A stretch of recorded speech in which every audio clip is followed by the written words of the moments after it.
Hello everyone, I'm so excited to do the online video on YouTube, and this is my first online video, and I'm gonna introduce my organizational study project on Netflix, and this is for the strategic management course.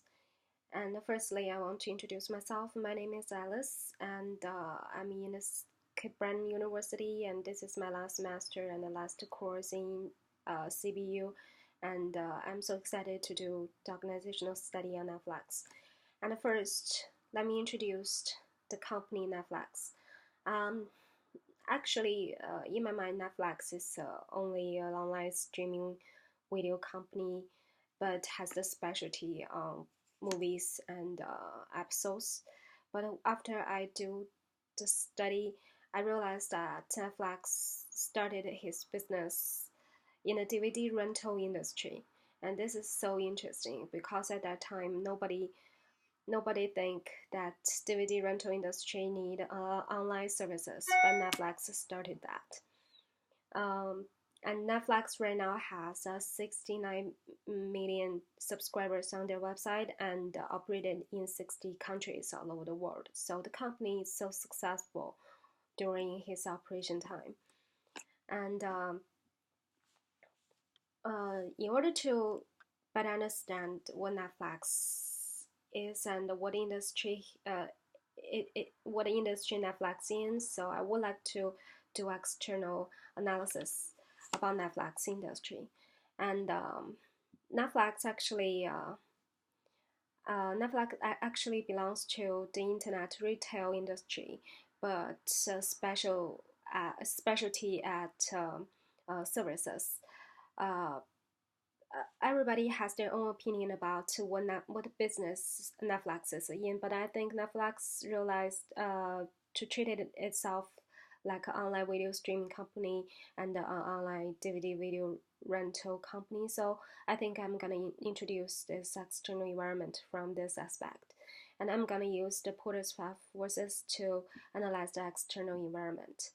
And the first one is rivalry, and I think in the online video streaming industry, the rivalry is so intense, and I think the intensified competition gonna generate a lot of risk for the operation, for Netflix operation, because the industry do not have a so high entrance barriers. I think if you have the technology, you have the resources, you can establish your own website company. But the problem in the rivalry is right here that if you want to compete with company like Netflix, you need to have a basic users database and you need to invest a lot of money on marketing and promotion. So I think the rivalry is intense, but the new entrance threats is not that unaffordable. And the next I want to talk about the buyers. And no matter where you are, if you have access to the internet, you can be the viewers of Netflix. I think that's not true in China. If you are a customer in Netflix, you have the right to quit anywhere, anytime, because Netflix don't ask for any funds or any payments from the customers leaving. And so I think the customer's bargaining power in this part is not that high, but the problem is that the internet viewers has the behaviors of has the unique behaviors. I'm gonna explain that by this. If the company do something that the customers really do not like, they're gonna react the same because the internet shares the information so quickly. So if you are an internet company like Netflix, you do the streaming services, you're gonna make sure that you have the method to maintain the relationship with your customers. The next part I'm gonna introduce is supplier bargaining power, and this is one of the biggest problem Netflix have because the basic content is provided by the content holders, the content providers. Netflix paid a lot of money on this part. So if one of the content company decided to end the partnership with Netflix, Netflix is gonna be in a big trouble, especially when the content holder is a famous and big company that hosts a lot of good movies or episodes. And in the last, I want to introduce the substitute threats. And I think the substitute threats is always there, and it depends on the habits of the customer. So the substitutes could be you can enjoy your leisure time by reading the book. You can enjoy your time by actually go to the movie theater. You can enjoy your free time by playing online videos. So it is a lot of choices out there, and it's gonna increase. So I think the threats of substitute is existing, but it is now so so big. And next part, uh, I'm gonna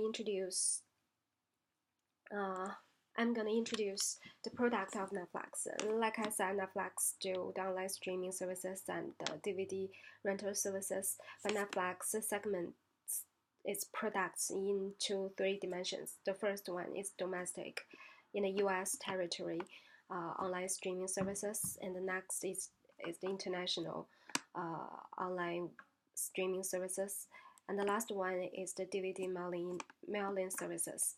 And I think recent years the DVD mailing services is not that profitable for Netflix. It truly generate a lot of money for Netflix, but the net income is decreased year by year. So I think Netflix gonna figure out some way or ended the business in the DVD rental industry. And next part, I'm gonna use the SWOT analysis to analyze the strategy, analyze the weakness and the strength, the opportunity, and the threats, internal and external. And why I'm gonna do that is I want to try to figure out some strategies for Netflix futures operation. Like the big company like Netflix, everybody think that they're gonna think everything so thoroughly, but actually they don't. They make mistakes that I don't think it belongs to the company bigger as Netflix.